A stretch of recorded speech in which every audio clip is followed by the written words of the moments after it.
Bismillahirrahmanirrahim. Assalamualaikum warahmatullahi wabarakatuh.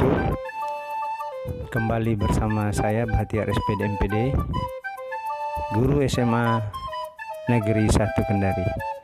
Berilmu, santun, agamis, tekun dan unggul. Pada kesempatan ini kita akan lanjutkan materi pembelajaran biologi kelas 11, yaitu pada materi jaringan hewan. Hal yang sebelumnya kita sudah belajar jaringan tumbuhan dan jaringan yang menyusun organ tumbuhan. Apa tujuan dari pembelajaran kita hari ini? Tujuan pembelajaran kita adalah untuk mengetahui struktur dan fungsi jaringan hewan. Bagaimana struktur jaringan hewan? Jaringan hewan itu tersusun dari beberapa jaringan. Yang pertama, jaringan epitelium atau biasa disebut jaringan epitel.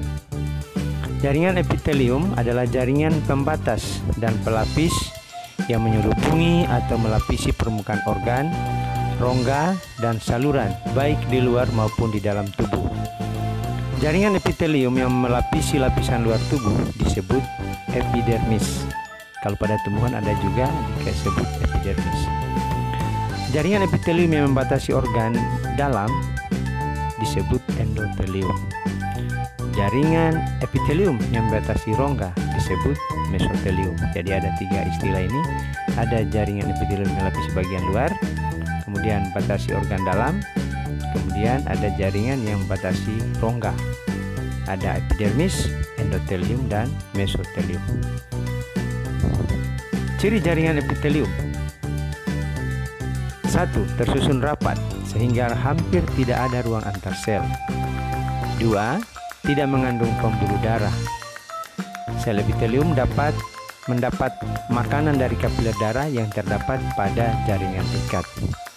Yang ketiga, memiliki kemampuan regenerasi yang cukup tinggi. Jaringan epitelium. Kalau kita perhatikan gambar ini, maka epitelium itu banyak tempatnya. Ada di bagian mulut, epitelium batang berlapis semu. Ada di bagian paru-paru, epitelium pipi selapis. Ada di lambung, epitelium batang selapis. Kemudian ada di tenggorokan, epitelium pipi berlapis. Dan ada di mana ini?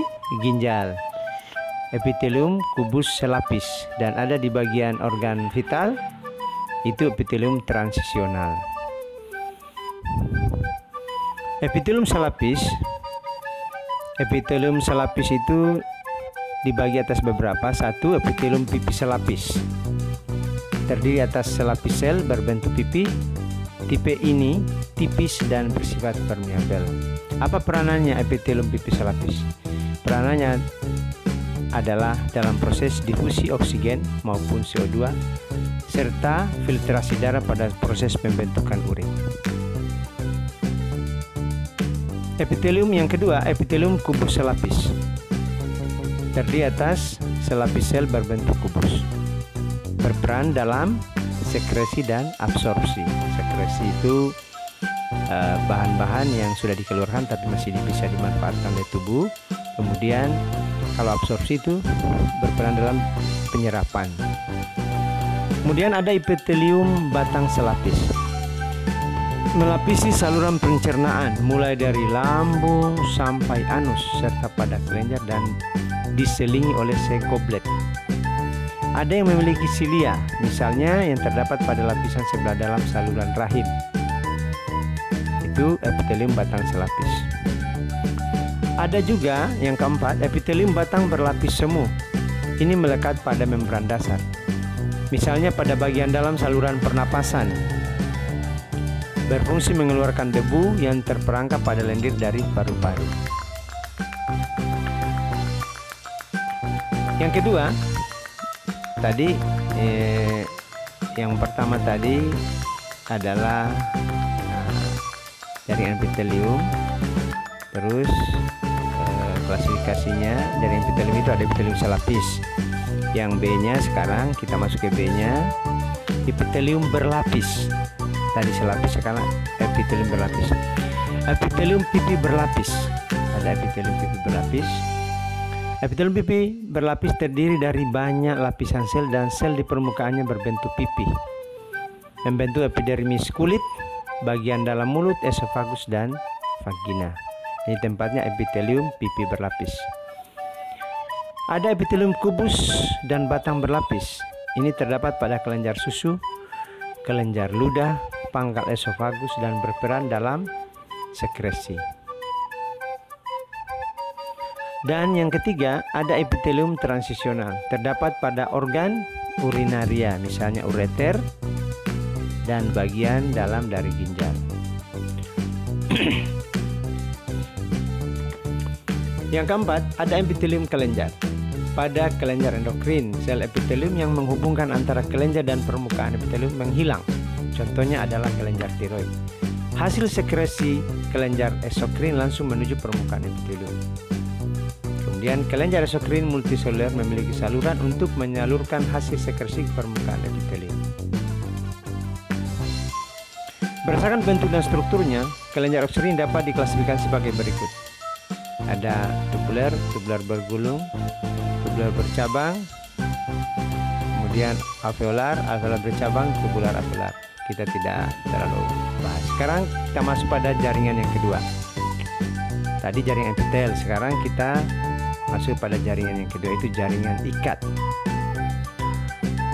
Sel-sel jaringan ikat terdiri dari fibroblast, makrofag, sel tiang, sel lemak, sel darah putih.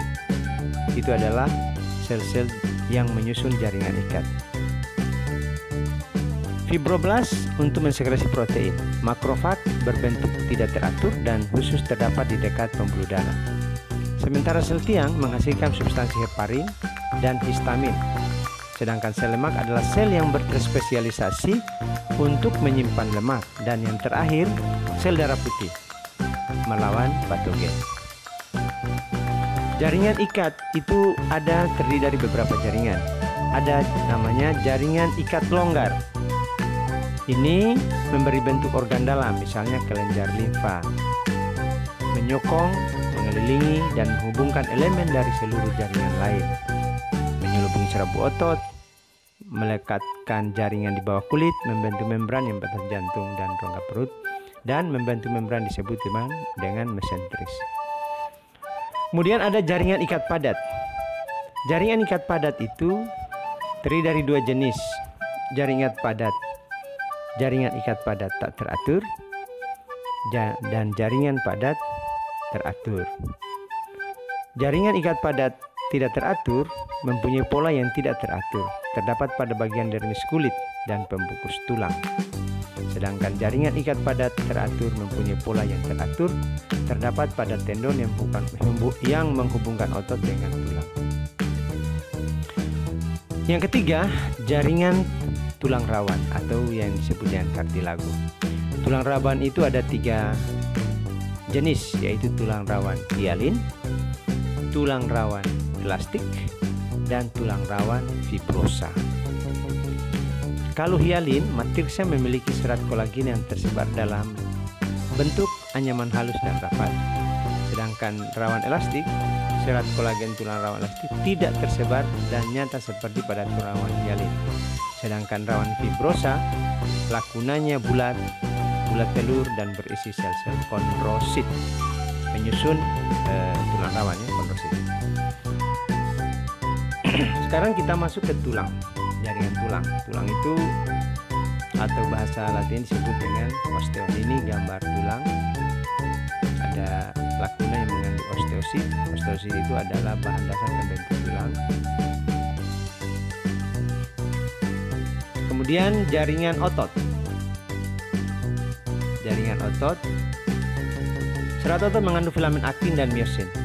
Ini berhubungan dengan bagaimana pergerakan otot. Ini kalau kita lihat jaringan otot itu ada otot polos, kemudian ada otot telurik, kemudian ada otot jantung.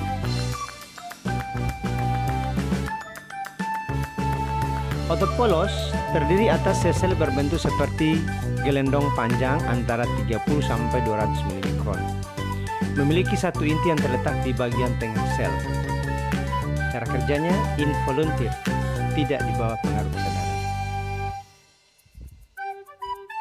Otot lurik berbentuk silinder atau batang yang panjang dan tidak bercabang.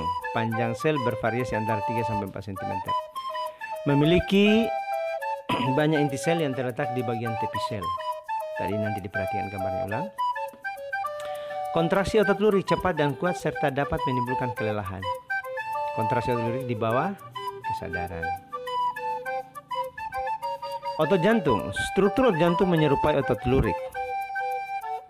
Sel-sel otot jantung membentuk rantai dan sering bercabang, 2 atau lebih, membentuk sinsitium. Memiliki 1 atau 2 inti sel yang terletak di bagian tengah sel. Sel otot jantung dipersarafi oleh sistem saraf. Kontraksi tidak di bawah pengaruh kesadaran, jadi dia sama otot polos, involunteer. Berikutnya kita masuk ke jaringan saraf. Ini gambar jaringan saraf. Jadi sel saraf itu ada beberapa jenis, ada sel saraf neuron. Ini gambar sel saraf neuron. Di dalamnya ada nukleus, ada dendrit, penerima rangsang, kemudian ada badani sel, nodus Ronvier, akson, sel Schwann. Ini ujung sarafnya. Jadi dia menerima rangsang. Jenis sel saraf. Tadi sudah ada salah satu contoh gambar sel saraf neuronnya atau neuron. Jenis sel saraf itu ada neuron sensorik atau neuron aferen. Kemudian ada neuron intermediate. Neuron sensori itu menyimpan rangsang dari organ penerima rangsang kepada sistem saraf pusat, otak atau sumsum tulang belakang. Sedangkan intermediate atau interneuron penghubungnya membentuk mata rantai dan terdapat di dalam sistem saraf pusat, dirangsang oleh impuls dari neuron sensori atau dari neuron intermediate lain. Kemudian ada neuron motor atau neuron eferen, mengirim impuls dari sistem saraf pusat ke otot dan kelenjar yang akan melakukan respon tubuh. Organ pada hewan, saya kira ini tidak terlalu kita bahas karena kita akan membahas tentang jaringan saja. Nanti dibaca lebih jauh tentang organ pada hewan. Demikian jaringan-jaringan yang menyusun hewan. Sekarang kita akhiri sesi ini. Ini ada pertanyaan yang mungkin Anda bisa diskusikan. Apakah jaringan hewan yang mirip? Adakah, saya ulangi, adakah jaringan hewan yang mirip dan punya peran yang sama dengan jaringan tumbuhan? Itu satu pertanyaan yang mungkin bisa jadi bahan diskusi anak-anakku sekalian. Jadi kesimpulan dari pembelajaran kita ini bahwa jaringan yang menyusun hewan itu ada jaringan epitel, ada jaringan ikat, ada jaringan otot, ada jaringan saraf. Sekira demikian, saya akhiri. Assalamualaikum warahmatullahi wabarakatuh.